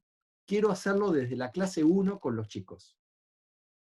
Pero esto implica mucho trabajo para el entrenador. Implica tener clarísimo el encuadre, implica tener clarísimo el objetivo, implica haber planificado la sesión, implica haberlos hecho en forma divertida, implica conocer a mis deportistas, implica ejecutar y después tener una devolución y bancarme la devolución. Es un laburo difícil, pero es igual que en alto rendimiento. Es igual, porque en alto rendimiento se trabaja todo el tiempo focalizando finamente en el objetivo de la microsesión. Espectacular, Hernán. Bueno, vamos a ir con... Hay varias preguntas más que por ahí después yo te las voy a enviar para no hacer muy largo el chat y la conferencia, pero después yo te voy a compartir todas las preguntas para que vos puedas ir respondiéndole a las personas. Le voy a abrir el audio a la última pregunta, que es a una persona que por ahí conocés. Yo tuve la oportunidad de ir con él a un mundial, a Julián de Mare. Un poquito. A ver si puede iniciar el audio. Ahí está. Lander, Juancito, ¿cómo están? ¿Todo bien? Bueno, acá es un poco tarde, pero me quedé despierto para escucharte, como siempre. ¿Cómo andás, querido? Bien, muy bien. Che, bueno, yo te quería hacer una pregunta que venimos charlando hace mucho tiempo en el tintero, pero aprovecho este kickoff que viene haciendo el ICA, que está muy bueno para ir debatiéndonos cosas que venimos debatiéndonos hace años. Y la hago teniendo perfectamente en claro que en la federación quizás las personas que trabajan son 5 y uno piensa que es una federación de 30 personas, cuando en realidad solamente hay 5 personas atajando todos los penales. En las asociaciones normalmente hay personas que trabajan gratis en pos de dar lo mejor que tienen disponible de su tiempo libre, y lo mismo pasa con los clubes y así sucesivamente. Teniendo en cuenta este marco, y dado todo lo que dijiste hasta ahora, es, primero, ¿qué opinás acerca de que haya entre 23 y 25 campeonatos en todos los calendarios de las clases nacionales que vos puedas ver? Segundo, que teniendo en cuenta que todo el desarrollo juvenil parte a través del soporte de los clubes, y cada club tiene una comisión directiva que rige la política que va a tener ese club. Entonces, ¿de qué manera vos crees posible, o qué actor debería hacerse cargo de la coordinación del desarrollo juvenil en el territorio nacional, teniendo en cuenta que cada club puede decidir acerca de su futuro, y de qué manera vos creés la mejor manera para que trabajemos en conjunto de tener una flota nacional de alto nivel? ¿Y a qué me refiero con alto nivel? Por ejemplo, para trabajar todos los aspectos lúdicos que viniste comentando, en el cual, bueno, yo ya estoy empapado porque trabajo con vos hace 10 años, pero muchas veces no encontré el espacio en el cual uno va saltando entre campeonato y campeonato, y muchas veces con una cierta, digamos, obligación, para decirlo entre comillas, política, en base a yo te presto una lancha, tenemos que estar en este campeonato porque ellos estuvieron en el nuestro, y se genera una dinámica en la cual muchas veces el entrenador tenga muy buenas intenciones, pero muy pocas herramientas para llevarlas a cabo. ¿Cuál es tu consejo en base al lugar que sé que ocupás, y para todos los entrenadores que te están escuchando, y algunos ni siquiera tienen coordinadores? Bueno, es una pregunta muy compleja. Alguna vez hemos charlado un poquito sobre este tema. Desde 1950, que un señor ruso, Matveyev, inventó el concepto de la planificación deportiva, y que los soviéticos y la gente de Alemania del Este, y luego los cubanos, tuvieron los desarrollos deportivos que tuvieron, se estableció un proceso de entrenamiento donde se pone en primera instancia el objetivo y se organizan los tiempos après-coup, o sea, hacia atrás, por etapas. Esto generó que se trabaje por fases, se arme un ciclo de competencia, ese ciclo de competencia se divida, por ejemplo, un ciclo anual en 2 macrociclos de 6 meses, esos macrociclos tengan distintos componentes de entrenamiento con distintos objetivos. Quiere decir que yo, para lograr un pico de rendimiento al final, tengo una etapa precompetitiva de adaptación, por ejemplo, a la cancha de regatas, donde a esa etapa precompetitiva yo tenga que llegar en ya a full, hecho uno con el barco, fuerte, resistente, veloz, con todas las variables de competencias desarrolladas, para lo cual, antes de esa etapa precompetitiva, donde mi objetivo va a estar en estudiar la cancha de regatas y en variables específicas de regatas, largadas, leyline, etc., antes de eso voy a haber trabajado la relación de uno con el barco, para estar muy veloz y muy ágil en maniobra, en la fase específica. Pero para estar muy veloz y ágil con la maniobra, voy a haber trabajado un periodo enorme, general, donde voy a haber desarrollado la técnica y donde me voy a haber puesto fuerte, potente y resistente. Esto quiere decir que desde el punto de vista de alto rendimiento, yo, para lograr un pico de rendimiento, voy a haber trabajado 6 meses en los cuales nunca tuve mi máximo rendimiento, que está organizado para un momento. Esto contrapone con la práctica recreativa de fines de semana, donde se entiende la navegación competitiva en los clubes como que hay que correr todos los fines de semana. Es imposible mantener un esquema hacia el rendimiento navegando todos los fines de semana. Entonces se sacrifica el nivel final en función de mantener una meseta donde siempre se hace lo mismo y donde en realidad no se producen picos de rendimiento, que son picos ondulares. Yo voy a trabajar un momento de aumento progresivo de cargas, esas cargas en un momento van a bajar, después voy a hacer un pico de rendimiento, voy a generar descansos, y en esos descansos no es que las variables, digamos, para lograr el máximo rendimiento, voy a haber trabajado las variables de lo que más tarda en perderse a lo que se pierde más rápido. O sea, la fuerza, la resistencia y la maniobra, la técnica de maniobra, una vez que se adquiere, dura en el tiempo. Trasladar todo eso al timing del barco, donde voy a trabajar la puesta a punto, la velocidad, la velocidad de reacción, eso se adquiere y dura un tiempo. Y el timing de regata, leyline, largada, ¿viste cómo decir me falta regatas? Se adquiere y se pierde rápidamente. Entonces yo voy a cargar al principio el trabajo en lo que más perdura. Esa carga después voy a hacer cargas de mantenimiento y voy a levantar las cargas de agua. Y después voy a levantar las cargas de competitivas y voy a hacer cargas de mantenimiento en el tema de la forma física. Todo esto es un proceso, que después hubo distintos autores que lo fueron, digamos, hay algunos actores que trabajan en el TAR, técnicas de acumulación, de transformación y de realización, son esquemas más cortitos que esto que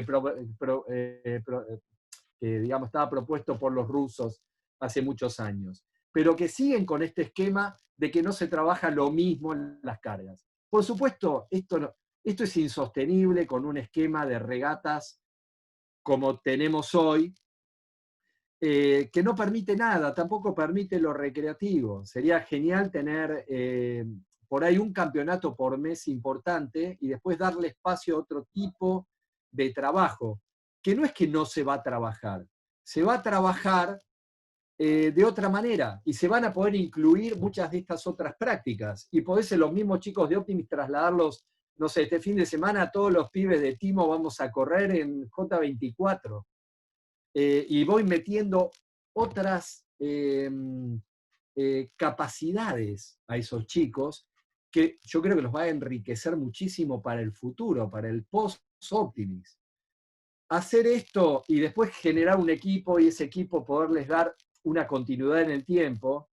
Yo en este momento, por ejemplo, se planteó un tema con la clase 420. Yo quería terminar el selectivo para el Mundial Juvenil en mayo. ¿Para qué? Para tener un macrociclo entero de trabajo entre mayo y el Mundial en diciembre. Y la lógica que se viene llevando, que viene arrastrándose de Optimis, no, así tenemos más regatas hasta antes del campeonato. Entonces llevemos el campeonato hasta noviembre, el selectivo. No es así, porque justamente esto es un cambio de cultura. Cuando se trabaja afuera, se trabaja con otra cultura, que es la cultura de la planificación. Esto atenta también la parte económica de los clubes, porque los clubes se solventan desde los campeonatos. O hay una cuestión esto de que es... Y cambiar esto es una cuestión de mentalidad, donde tendríamos que pensar otro tipo de evento, donde se pueda resolver la cuestión económica del campeonato y poder circunscribir determinados eventos como los eventos importantes, o mismo las escuelas puedan disociar a qué evento voy y a qué evento no voy, con una lógica de empezar a trabajar en estos principios ondulatorios de rendimiento, o los principios lúdicos de que tal fines de semana vamos a hacer otra cosa, que a la larga me va a dar más proyección, que voy a tener menos deserción de pibes.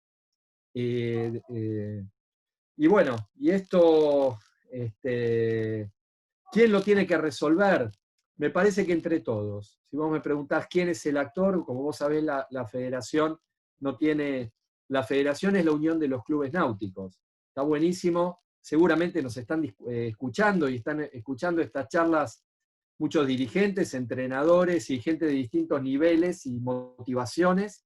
Y me parece que esto es algo a plantearse dentro de la clase Optimis, sería importantísimo que se plantee, darle un poco de aire para pensar la formación integral.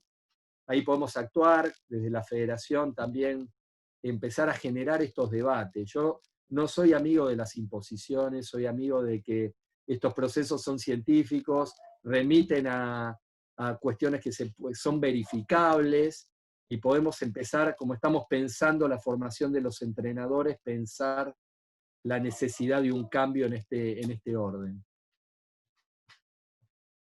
Bueno, espectacular, Hernán. Ya llegando al final de la charla, todo este esfuerzo que estamos haciendo con Agus Zuccati nos está acompañando, por supuesto, Yacht Club Argentino con infraestructura, con la plataforma, con la publicidad, la publicación de las charlas en las redes. Y le quería abrir un minuto el micrófono a Sofi Teín, que bueno, te quería agradecer. Sofi. Hola, Ernie, ¿cómo estás? Hola, Sofi, gusto. Bueno, nada, quería agradecerte de parte de ICA esta charla, la verdad que fue súper interesante, a Agus y a Juan por organizarla, la verdad que muchas gracias por tu tiempo, me parece que de acá nos llevamos todos, dirigentes, entrenadores, coordinadores, padres, tarea para casa, para reflexionar, para aprovechar estos momentos que tenemos mucho tiempo libre para ver cómo podemos encarar distinto un poco cómo es la base, ¿no?, del deporte en el país. Así que nada, quería personalmente y en nombre del Yacht Club Argentino agradecerte por este espacio. Así que te mando un beso grande. Muchas gracias a ustedes. Muchas gracias, Sofi. Te mando un beso grande a vos, a tus niños. Y gracias. Muchas gracias al club y muchas gracias a Juan y a Agus. Realmente buenísimo que hayan tomado la posta de esta movida. Y bueno, y gracias a todos los que transmitieron sus inquietudes y a todos los oyentes. Estoy a disposición para realmente, estoy muy a gusto con esta posibilidad que me da la Federación y Luis Velasco de ser un poco promotor y generador de estos debates y de esta conflictividad, ponerla a funcionar y ponerla a producir, que es la palabra, a pensarnos como comunidad náutica, a pensar nuestro futuro y entre todos poder hacer algo piola. Muchas gracias a Lika por estar presente y tomando la posta de esto. Bueno, gracias Hernán, en serio. Acá Agus que está ayudándome con toda la parte digital y bueno, hay mucho trabajo para esto y bueno, agradecerte muchísimo. Quedaron algunas preguntas que como te dije te las vamos a enviar ahí por nuestro chat que nos armamos de que estuvimos todo el día trabajando para preparar esta charlita con vos. Y bueno, gracias Hernán, gracias por tanta humildad y tanta ayuda y creo que fue una de las charlas más federales que tuvimos, hubo gente de todo el país, que está buenísimo, y bueno, nada, esperamos verte pronto a vos y a todos los que están participando en el río cuando todo esto pase, ¿ok? Muchas gracias, cuídense mucho. Gracias, muchas gracias, un fuerte abrazo.